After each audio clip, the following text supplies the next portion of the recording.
This is a relatively quick video to answer one of the questions I had when I was getting into Spydercos, which is which native should I buy?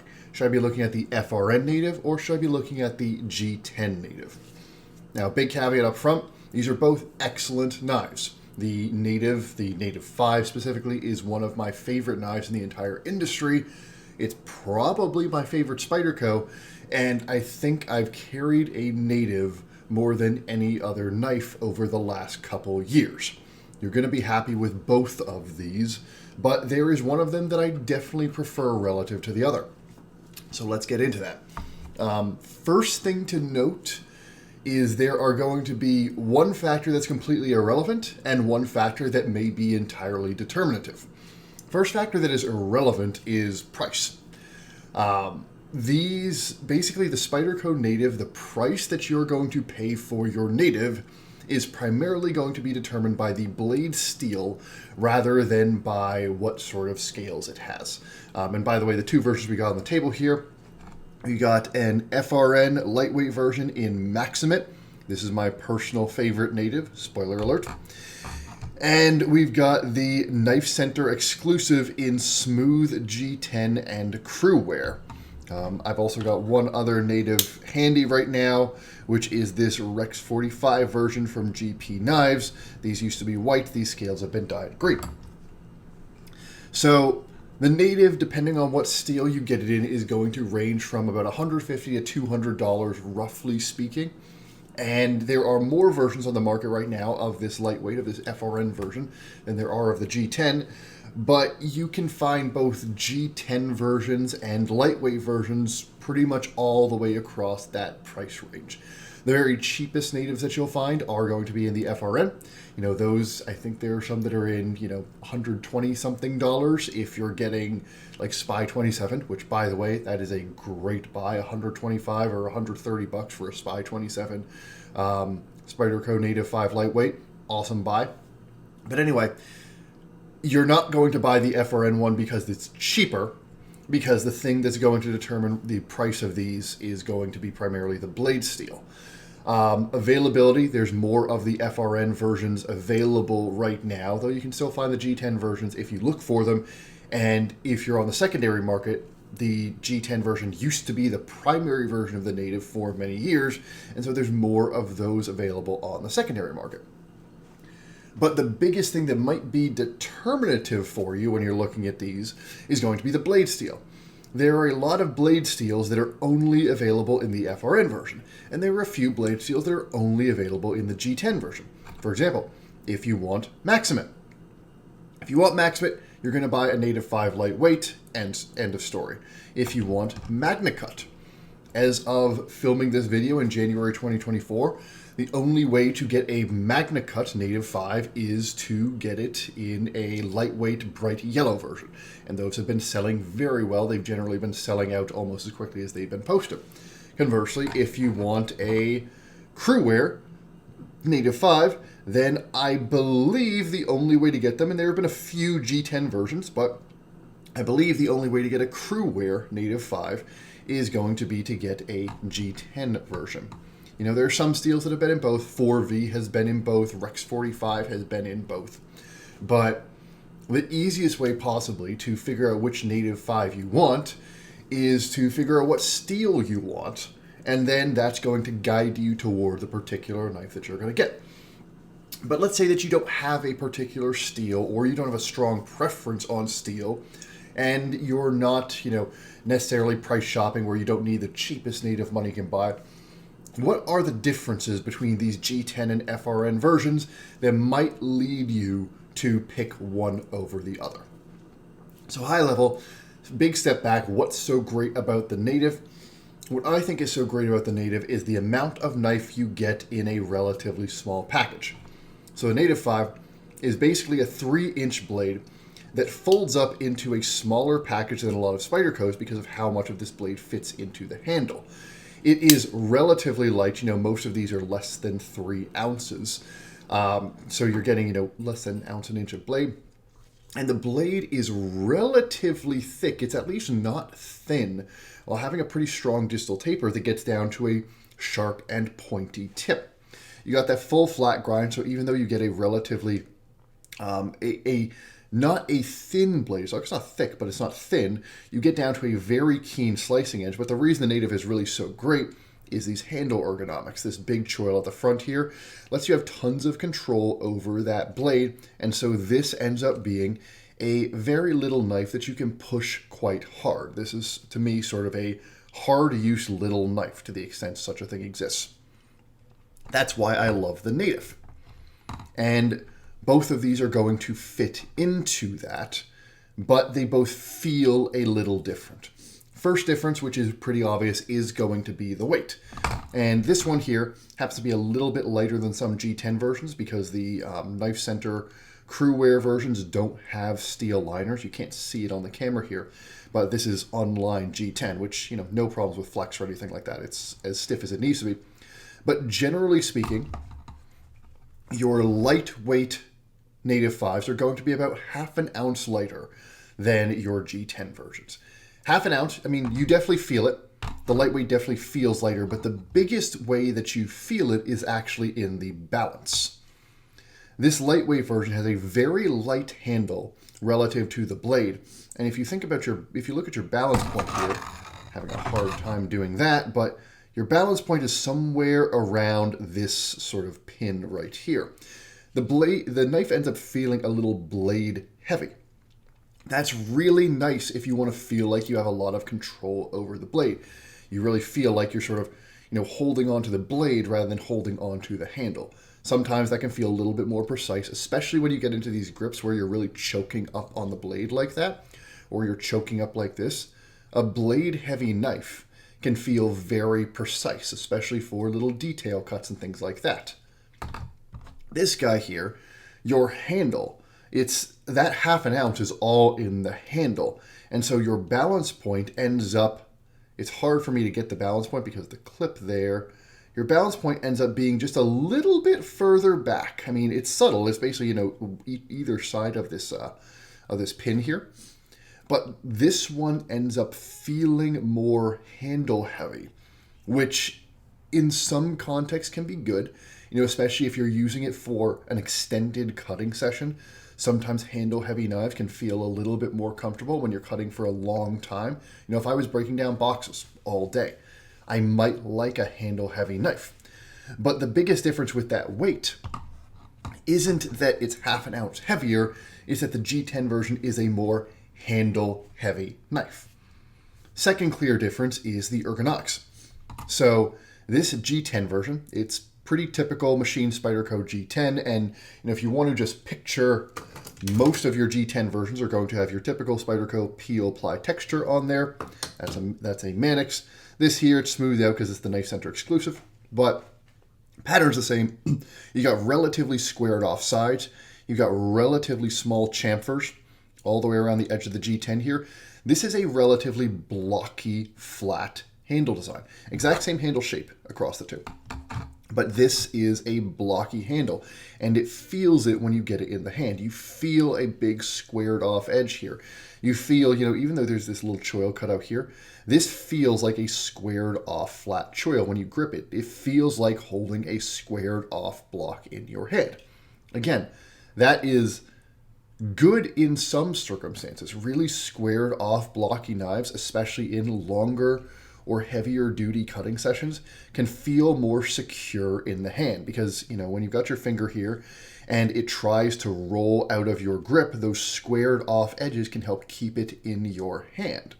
It does mean it's going to be a little bit less comfortable and sometimes feel a little bit less nimble. If I'm trying to sort of grip around these corners, like if I'm trying to do, you know, little pinch grips and things like that, the fact that all of these edges are so peaky means that I've really got to grip it either square on this back or square on this flat.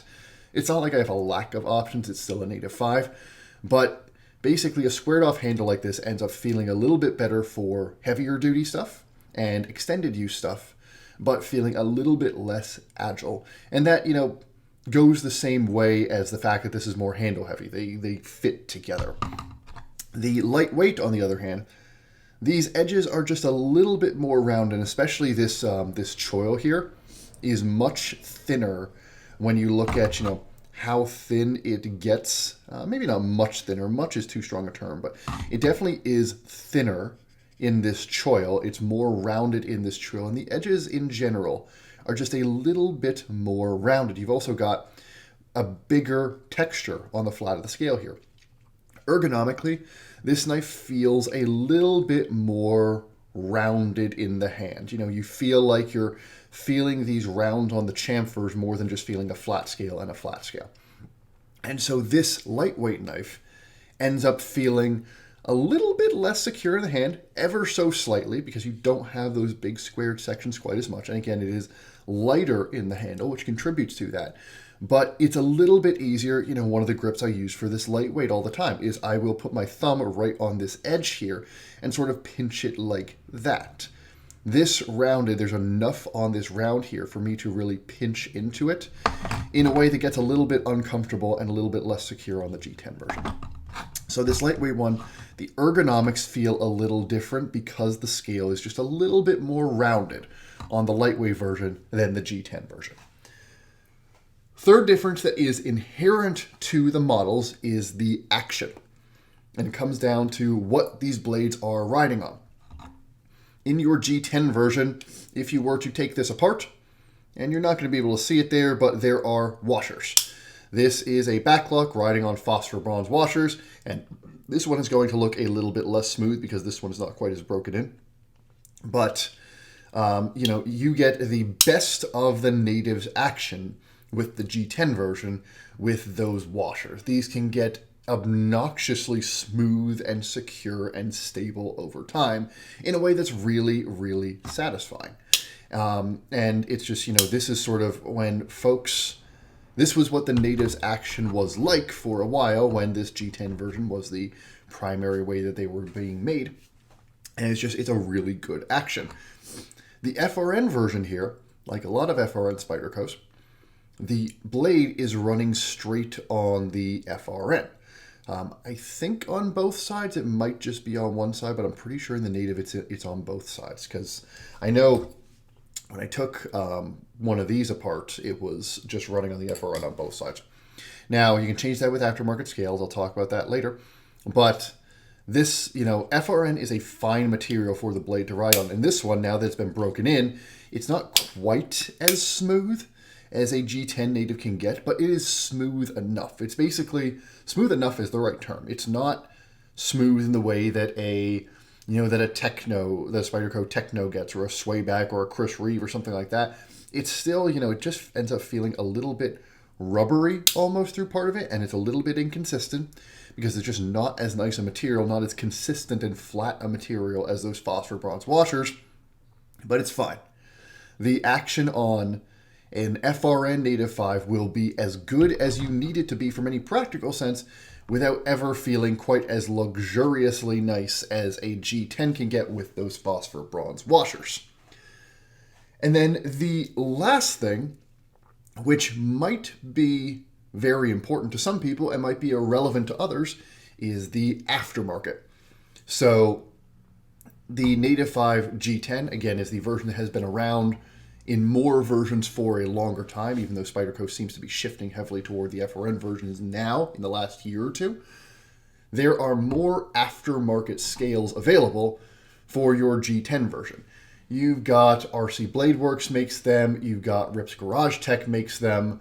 I can't think of others, but you know, for a while, if you wanted to get aftermarket micarta or even G10 or some titanium scales on your Native 5, you had to have the G10 version. The FRN version was not compatible with those. That has started to change in a big way in the last 6 to 9 months. Applied Weapons Tech now has scales that are only for the lightweight version. There's a review for those coming up. And then there are a couple other makers on Etsy that use carbon fiber, things like that make them only for the lightweight version. So the lightweight version is starting to catch up, but still there's probably a greater diversity of aftermarket scale options for the Native 5 G10. And now if you were to say get micarta scales on a Native 5 G10, or even some of those titanium scales that, you know, Rips Garage Tech makes very thin titanium scales that get rid of the steel liners if they're present, you can make these knives pretty close to the same weight by putting the right aftermarket scales on there. And, that might be a best of all worlds for some people, though by that point you're looking at, potentially a $300 knife when you add in the cost of scales and all that. But that could be a factor if you're the sort of person that likes to buy aftermarket scales for your Native. Then the aftermarket scales that you want might end up determining which of these two models you're going to get. And so that's really my summary of the differences between these two. Again, the 5 big differences is the lightweight is lighter weight, and more importantly, feels a little bit more blade heavy, a little bit less handle heavy. They are available in completely different sets of steels. There's very little overlap, so if there's a particular steel you want, that's going to determine which one you're going to get. The ergonomics feel surprisingly different given how similar these knives are, and that has to do partially with the handle heaviness and partially with the way they've rounded the edges of these scales. The action feels a little bit smoother on the G10 version. The FRN version is plenty smooth enough, but the G10 version absolutely has a better action. Aftermarket scales might change that. And then those aftermarket modifications, if you do want to modify your Native 5, then there are certain options only available for the G10, certain options only available for the FRN version. Which do I prefer? Again, I've been carrying Native 5s for a couple years right now, and these days I only carry the FRN version. It is a little bit lighter in the pocket, and I find the more handle-heavy feel of this knife makes it way more useful for the things I need. Which is really, when I'm pulling out my Native 5, I'm using it for 2 things primarily. I use it a lot in the garden, and I use it a lot for, quick EDC tasks. I will pull it out to cut open a couple boxes. I will cut it open to, break down, a little bit of twine, or to, make a couple little home improvement-y type cuts, or I'll even use it to pry for some stuff, to pry a couple pieces of wood together, things like that. I'm not generally using my Native if I know that I'm going to, be breaking down a whole bunch of boxes, or if I'm going to be cutting through some carpet or stuff like that. I'm not going to bring my Native, I'm going to bring a bigger knife. And so this lightweight version just ends up getting carried more often. And on top of that, some of my favorite steels, like Rex 45 and like Maximate, are, or at least have been to this point, exclusively available in the FRN version. And so, with that all said, I have ended up with a bunch of FRN natives and fewer G10 versions. And in fact, this crewwear version is probably getting sold in the relatively near future, and so I'll have only FRN versions. That is my personal preference. Hopefully I've given you enough of an overview of the differences and similarities between these two that you can make a decision for yourself. And frankly, Spyderco may end up making the decision for all of us because these G10 versions are getting harder and harder to find, where at the moment, they're pretty limited to retailer exclusives. Though I will say, some of the older versions, that you might find on the secondary, the 4V red and black St. Nick's Knives exclusive, and the Rex 45 sprint run they did with a satin Rex 45 blade like this, with the burnt orange FRN handles. Those are some of my favorite versions of the Native 5 that have ever been made. And you can get them pretty cheap these days. You can get those about $150 if somebody's being reasonable on the secondary market. So you see one of those, pick them up, they're cool knives. The Native 5, whatever version you buy it, is a fantastic knife. Give it a look, give it a shot. If you're just starting off, I would say start off with the FRN version, but you can't go wrong with either one. Hope you found this helpful. If you liked it, then subscribe. You'll get plenty more videos like this, and I will see you again soon.